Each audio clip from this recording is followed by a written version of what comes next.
ഇന്ന് നമുക്ക് vanilla sponge cake എങ്ങനെയാണ് തയ്യാറാക്കുന്നതെന്ന് നോക്കിയാലോ. അതിനു വേണ്ടി നമ്മൾ ആദ്യം തന്നെ കേക്ക് ഉണ്ടാക്കുന്നതിനാവശ്യമായിട്ടുള്ള കേക്ക് ടിന്ന് തയ്യാറാക്കി വെക്കേണ്ടതുണ്ട്. ഞാനിവിടെ 8 ഇഞ്ചിൻ്റെ ഒരു കേക്ക് ടിന്നാണ് എടുത്തിരിക്കുന്നത്. കേക്ക് ടിന്നിൻ്റെ ഉൾഭാഗത്ത് ഏതെങ്കിലും വെജിറ്റബിൾ ഓയിൽ വളരെ കുറച്ച് മാത്രം യൂസ് ചെയ്യുക. ഞാനിവിടെ സൺഫ്ലവർ ഓയിലാണ് യൂസ് ചെയ്യുന്നത്. ഏതെങ്കിലും വെജിറ്റബിൾ ഓയിൽ മതി, കോക്കനട്ട് ഓയിൽ യൂസ് ചെയ്യേണ്ട. വളരെ കുറച്ച് മാത്രം എടുത്ത് അതിൻ്റെ സൈഡിലും താഴെയും എല്ലാം നല്ലതുപോലെ അപ്ലൈ ചെയ്യുക. സൈഡിൽ ഒരുപാടാകാതെ ശ്രദ്ധിക്കണം. സൈഡിൽ ഓയിലിൻ്റെ അംശം കൂടുതലാണെങ്കിൽ കേക്കിൻ്റെ ഹൈറ്റ് കുറയാൻ സാധ്യതയുണ്ട്. കേക്ക് ഒരുപാട് ഹൈറ്റ് വയ്ക്കില്ല ബേക്കാകുമ്പോൾ. അതുപോലെ തന്നെ ഞാനിതിൽ ബട്ടർ പേപ്പർ യൂസ് ചെയ്യുന്നുണ്ട്. ബട്ടർ പേപ്പർ അടിഭാഗത്തുള്ളത് ഞാൻ ഇതുപോലെ ചെയ്യുന്നുണ്ട്. ഒരു പ്രാവശ്യം ഇട്ടതിന് ശേഷം അതിനൊന്ന് തിരിച്ച് വയ്ക്കുന്നുണ്ട്. ബട്ടർ പേപ്പർ യൂസ് ചെയ്യാതെയും നമുക്ക് കേക്ക് ബേക്ക് ചെയ്യാവുന്നതേ ഉള്ളൂ. ബട്ടർ പേപ്പർ യൂസ് ചെയ്യുകയാണെങ്കിൽ സൈഡും അടിഭാഗവും ഒന്നും ഒരുപാട് ഡ്രൈ ആകാതെ നമുക്ക് കിട്ടുന്നതാണ്. കേക്ക് ടിന്ന് റെഡിയാക്കി മാറ്റി വെച്ചതിന് ശേഷം ഞാനിവിടെ 1/4 കപ്പ് പഞ്ചസാര, പൊടിക്കാത്ത പഞ്ചസാര അളന്നെടുക്കുന്നുണ്ട്. അപ്പോൾ 1/2 കപ്പിലും അതുപോലെ 1/4 കപ്പിലും പഞ്ചസാര എടുക്കുമ്പോൾ നമ്മൾ ഇതുപോലെ ലെവൽ ചെയ്തെടുക്കാൻ വേണ്ടി ശ്രദ്ധിക്കണം. ഒരു നൈഫ് കൊണ്ടോ അല്ലെങ്കിൽ സ്പൂണിൻ്റെ സൈഡ് കൊണ്ടോ നമുക്ക് ഇതുപോലെ ലെവൽ ചെയ്തെടുക്കുക. കേക്ക് ഉണ്ടാക്കുമ്പോൾ അതിനെടുക്കുന്ന ഇൻഗ്രീഡിയൻസ് എല്ലാം കറക്റ്റ് മെഷർമെൻറ്റിലാകാൻ നമ്മൾ എപ്പോഴും ശ്രദ്ധിക്കേണ്ടതാണ്. ഞാനിവിടെ കേക്ക് ഉണ്ടാക്കി കാണിക്കുന്നത് 1 കപ്പ് കേക്ക് ഫ്ലോറിലാണ്. അതിനാണ് 1/4 കപ്പ് പൊടിക്കാത്ത പഞ്ചസാര എടുത്തിരിക്കുന്നത്. പൊടിച്ച പഞ്ചസാരയാണെങ്കിൽ 1 കപ്പ് തന്നെ നമ്മൾ എടുക്കണം. ഫ്ലോറിൻ്റെ മെഷർമെൻറ്റ് എത്രയാണോ അത് തന്നെ നമ്മുടെ ഷുഗറിൻ്റെ, പൊടിച്ച പഞ്ചസാരയുടെയും മെഷർമെൻ്റ് ആയിരിക്കണം. ഇവിടെ ഞാൻ പൊടിക്കാത്തതായതുകൊണ്ടാണ്, അതായത് ഗ്രാനുലേറ്റഡ് ഷുഗർ ആയതുകൊണ്ടാണ് 1/4 കപ്പ് പഞ്ചസാര എടുത്തിരിക്കുന്നത്. അതൊരു ബൗളിലേക്ക് നമുക്ക് മാറ്റി വയ്ക്കാം. അടുത്തതായി നമുക്ക് കേക്ക് ഫ്ലോർ തയ്യാറാക്കാം. കേക്ക് ഫ്ലോറിന് വേണ്ടി ആദ്യം ഞാനിവിടെ എടുത്തിരിക്കുന്നത് 2 ടേബിൾ സ്പൂൺ കോൺഫ്ലോർ ആണ്. കോൺഫ്ലോർ ഞാൻ 250 ml മെഷറിംഗ് കപ്പിലോട്ട് ഇടുന്നുണ്ട്. കോൺഫ്ലോർ എടുക്കുമ്പോഴും നമ്മൾ കറക്റ്റ് ലെവൽ ചെയ്തെടുക്കാൻ വേണ്ടി ശ്രദ്ധിക്കണം. 2 ടേബിൾ സ്പൂൺ കോൺഫ്ലോറും ബാക്കി മൈദയുമാണ് എടുക്കുന്നത്. മൈദ നമ്മൾ എടുക്കുമ്പോഴും ഇതുപോലെ ഒരു സ്പൂണ് കൊണ്ട് കോരി മെഷറിംഗ് കപ്പിലോട്ട് ഇടുന്നതിന് വേണ്ടി നമ്മൾ ശ്രദ്ധിക്കേണ്ടതാണ്. മൈദയും എടുത്ത് അത് ലെവൽ ചെയ്തെടുക്കുക. നമ്മളെപ്പോഴും ശ്രദ്ധിക്കണം കറക്റ്റ് മെഷർമെൻ്റ് ആകുന്നതിന് വേണ്ടി. അപ്പോൾ ഇവിടെ നമ്മുടെ 1 കപ്പ് കേക്ക് ഫ്ലോർ റെഡിയായിട്ടുണ്ട്. അപ്പോൾ 1 കപ്പ് കേക്ക് ഫ്ലോറിന് 2 ടേബിൾ സ്പൂൺ കോൺഫ്ലോറും ബാക്കി മൈദയുമാണ് എടുത്തിരിക്കുന്നത്. ഇത് ഒരു അരിപ്പയിലേക്ക് ഇടുക. അതുപോലെ തന്നെ 1 കപ്പ് കേക്ക് ഫ്ലോറിന് 1 ടീസ്പൂൺ ബേക്കിംഗ് പൗഡറാണ് ഞാനിവിടെ യൂസ് ചെയ്യുന്നത്. അടുത്തതായി ഞാൻ ബേക്കിംഗ് സോഡയാണ് ചേർക്കുന്നത്. ബേക്കിംഗ് സോഡ ഞാൻ 1/4 ടീസ്പൂണാണ് ചേർക്കുന്നത്. അതായത് 1 കപ്പ് കേക്ക് ഫ്ലോറിന് 1 ടീസ്പൂൺ ബേക്കിംഗ് പൗഡറും 1/4 ടീസ്പൂൺ ബേക്കിംഗ് സോഡയും. പിന്നെ അതുപോലെ തന്നെ ഞാൻ ഇതിലേക്ക് ഒരു 1/2 ടീസ്പൂൺ വാനില പൗഡർ ചേർക്കുന്നുണ്ട്. അത് ഓപ്ഷണലാണ്, അതുണ്ടെങ്കിൽ നിങ്ങൾ ചേർത്താൽ മതി. അതുപോലെ തന്നെ 1 ടേബിൾ സ്പൂണോളം മിൽക്ക് പൗഡറും ഞാനിതിലേക്ക് ആഡ് ചെയ്യുന്നുണ്ട്. അപ്പോൾ വാനില പൗഡറും അതുപോലെ തന്നെ മിൽക്ക് പൗഡറും നിങ്ങളുടെ കൈവശം ഉണ്ടെങ്കിൽ ചേർത്താൽ മതി. ഇതെല്ലാം ചേർത്ത്, അതായത് നമ്മുടെ കേക്കിന് ആവശ്യമായിട്ടുള്ള ഡ്രൈ ഇൻഗ്രീഡിയൻസ് എല്ലാം തന്നെ നമ്മൾ നല്ലതുപോലെ അരിച്ചെടുക്കുക. ഒരു 3 പ്രാവശ്യമെങ്കിലും അരിച്ചെടുക്കുന്നത് ഇതെല്ലാം ഒരേപോലെ എല്ലായിടത്തും മിക്സ് ആകുന്നതിന് നല്ലതാണ്. അല്ല എങ്കിൽ 1 പ്രാവശ്യം അരിച്ചെടുത്തതിന് ശേഷം നല്ലതുപോലെ മിക്സ് ചെയ്തെടുക്കുക.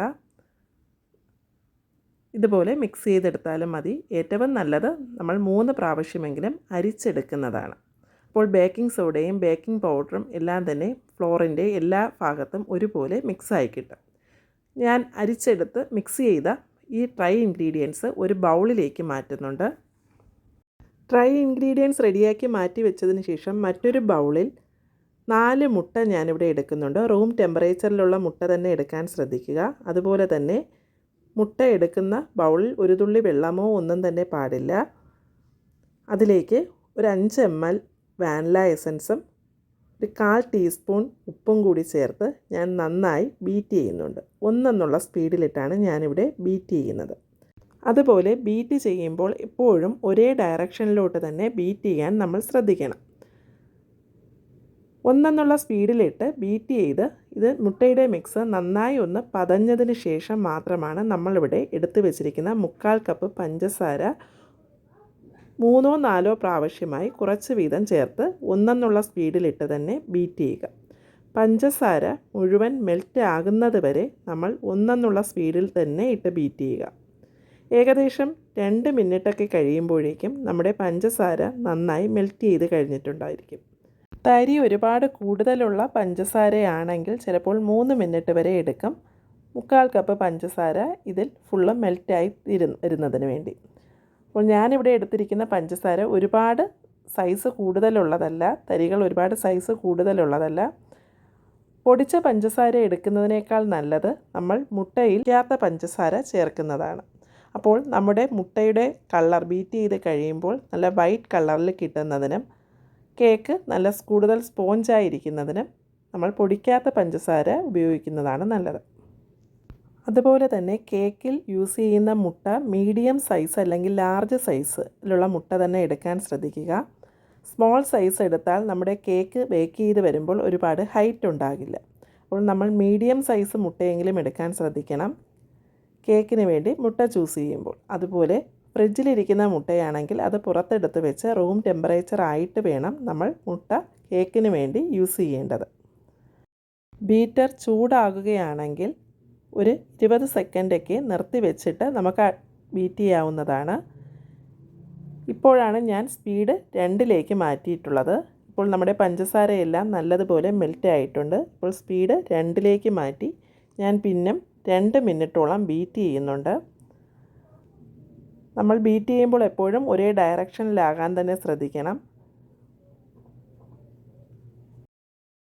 സ്പീഡ് 2 ബീറ്റ് ചെയ്ത് ഇപ്പോൾ ഏകദേശം 2 മിനിറ്റ് ആകാറായിട്ടുണ്ട്. അപ്പോഴേക്കും ഞാൻ ഇതിൻ്റെ സ്പീഡ് 3 മാറ്റിയിട്ടുണ്ട്. സ്പീഡ് 3 ഞാനിവിടെ ഏകദേശം 2 മിനിറ്റോളം ബീറ്റ് ചെയ്യുന്നുണ്ട്. ഇപ്പോൾ നമ്മുടെ മുട്ടയുടെ മിക്സിൻ്റെ കളറൊക്കെ ലൈറ്റ് കളറായി വരുന്നതായി നമുക്ക് കാണാൻ സാധിക്കും. അതുപോലെ തന്നെ ഇത് നന്നായി തിക്കാവാനും തുടങ്ങിയിട്ടുണ്ട്.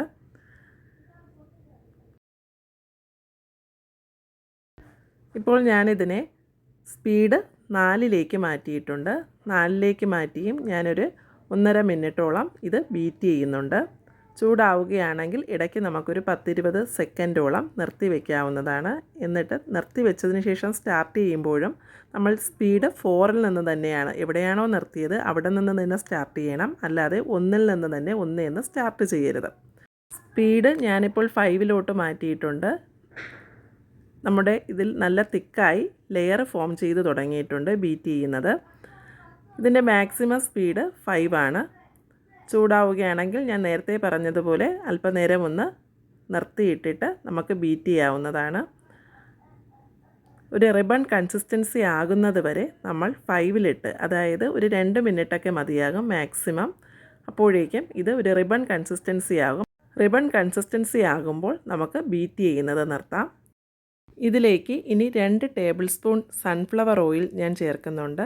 സൺഫ്ലവർ ഓയിൽ ചേർത്തതിന് ശേഷം 1 സ്പീഡിലിട്ട് മാത്രം നമ്മൾ ഒരു 20 സെക്കൻഡ് ബീറ്റ് ചെയ്യുക. ഓയിൽ നമ്മൾ ചേർക്കുമ്പോൾ അത് ഓയിൽ ഈ എഗ്ഗ് മിക്സിൻ്റെ എല്ലാ ഭാഗത്തും എത്തുകയും വേണം. എന്നാൽ ഓവറായിട്ട് ബീറ്റ് ചെയ്യാനും പാടില്ല. അതുകൊണ്ട് തന്നെ 1 സ്പീഡിലിട്ട് ഒരു 20 സെക്കൻഡ് മാത്രം ബീറ്റ് ചെയ്ത് വെക്കുക. അതിനുശേഷം നമ്മൾ മാറ്റി വെച്ചിരിക്കുന്ന ഡ്രൈ ഇൻഗ്രീഡിയൻസ് ഞാനിവിടെ ഒരു 3 പ്രാവശ്യമായിട്ടാണ് ചേർക്കുന്നത്. അതിലേക്ക് റൂം ടെമ്പറേച്ചറിലുള്ള ഒരു 1/4 കപ്പ് പാലും ഞാൻ എടുത്തിട്ടുണ്ട്. ആദ്യവും അവസാനവും എപ്പോഴും നമ്മൾ ഡ്രൈ ഇൻഗ്രീഡിയൻസ് തന്നെ ചേർക്കാൻ ശ്രദ്ധിക്കുക. അപ്പോൾ ഇവിടെ ഞാൻ ആദ്യം കുറച്ച് മാവിട്ടതിന് ശേഷം അല്പം പാലൊഴിച്ച് കുറച്ച് സമയം മാത്രം 1 സ്പീഡിലിട്ട് ബീറ്റ് ചെയ്യുന്നുണ്ട്. ഇത് നമുക്ക് സ്പാച്ചില വെച്ച് കട്ട് ആൻഡ് ഫോൾഡ് മെത്തേഡ് ഉപയോഗിച്ച് മിക്സ് ചെയ്തെടുത്താലും മതി. ബീറ്റർ ഉപയോഗിക്കുകയാണെങ്കിൽ 1 സ്പീഡിലിട്ട് വളരെ കുറച്ച് സമയം മാത്രം നമ്മൾ ബീറ്റ് ചെയ്തെടുക്കുക. ലാസ്റ്റ് ഞാൻ ഈ ഡ്രൈ ഇൻഗ്രീഡിയൻസ് മൊത്തം ചേർക്കുന്നുണ്ട്. ചേർത്ത് ബീറ്റ് ചെയ്തതിന് ശേഷം കൂടുതൽ തിക്കാണെന്ന് തോന്നുകയാണെങ്കിൽ മാത്രം പാല് ചേർക്കുക. അല്ലാതെ അവസാനം പാല് ചേർക്കേണ്ടതില്ല. ആദ്യവും അവസാനവും ഡ്രൈ ഇൻഗ്രീഡിയൻസ് തന്നെ ചേർക്കാൻ ശ്രദ്ധിക്കുക. ഇടയ്ക്ക് മാത്രം പാല് ഒഴിക്കാൻ ശ്രദ്ധിക്കണം നമ്മൾ. തിക്കാണെന്ന് തോന്നുകയാണെങ്കിൽ മാത്രം നമ്മൾ പാല് ചേർത്താൽ മതി. ഇവിടെ ഞാൻ 1/4 കപ്പ് പാൽ എടുത്തിട്ടുണ്ടെങ്കിലും ആകെ ഒരു 2 ടേബിൾ സ്പൂണോളം പാല് മാത്രമേ യൂസ് ചെയ്തിട്ടുള്ളൂ. ഇപ്പോൾ നമ്മുടെ കേക്ക് ബാറ്റർ റെഡി ആയിട്ടുണ്ട്. അത് റിബൺ കൺസിസ്റ്റൻസിയിൽ ആവശ്യമായിട്ടുള്ള തിക്നെസ്സിൽ കിട്ടിയിട്ടുണ്ട്. ഇനി നമുക്ക് ഇത് ഒരു സ്പാച്ചില വെച്ച് ഒന്നുകൂടി ഒന്ന് മിക്സ് ആക്കിയതിന് ശേഷം സ്പാച്ചില യൂസ് ചെയ്യുമ്പോൾ കട്ട് ആൻഡ് ഫോൾഡ് മെത്തേഡിൽ തന്നെ നമ്മൾ മിക്സ് ചെയ്യുക. ഓവർ മിക്സിങ് പാടില്ല. അതിനുശേഷം നമ്മൾ തയ്യാറാക്കി വെച്ചിരിക്കുന്ന കേക്ക് ടിന്നിലേക്ക് നമ്മുടെ ബാറ്റർ മാറ്റുക. കേക്ക് ബാറ്റർ കേക്ക് ടിന്നിലേക്ക് ഒഴിക്കുമ്പോൾ നടുക്ക് മാത്രം ഒഴിക്കാതെ എല്ലാ സൈഡിലും അരികെ ചേർത്ത് നമ്മൾ ഒഴിക്കാൻ ശ്രദ്ധിക്കുക. നടുക്ക് മാത്രം ഒഴിച്ചു കഴിഞ്ഞാൽ ബേക്ക് ചെയ്ത് വരുമ്പോൾ നടുഭാഗം പൊങ്ങിയിരിക്കുന്നതായി നമുക്ക് കാണാൻ സാധിക്കും. അതുപോലെ തന്നെ ഇതിൻ്റെ എയർ ബബിൾസൊക്കെ പോകുന്നതിന് വേണ്ടി നന്നായി ഒന്ന് ടാപ്പ് ചെയ്യുക. നമ്മൾ ഡ്രൈ ഇൻഗ്രീഡിയൻസ് ചേർക്കുന്നതിന് മുന്നേ തന്നെ ചേർത്ത് മിക്സ് ചെയ്യുന്നതിന് മുന്നേ തന്നെ നമ്മുടെ ഓവൻ ഒരു 10 മിനിറ്റ് പ്രീഹീറ്റ് ചെയ്ത് വെക്കേണ്ടതുണ്ട്.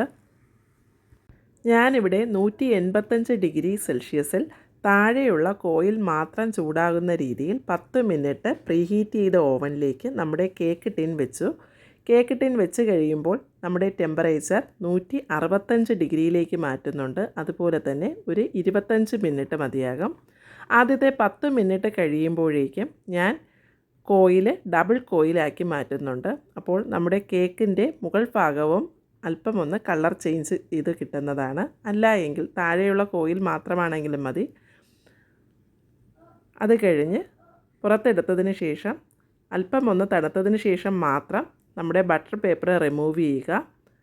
നമ്മുടെ കേക്ക് ഒട്ടും തന്നെ കരിഞ്ഞു പോകാതെ നല്ല രീതിയിൽ അടിഭാഗവും എല്ലാം കിട്ടിയിട്ടുണ്ട്.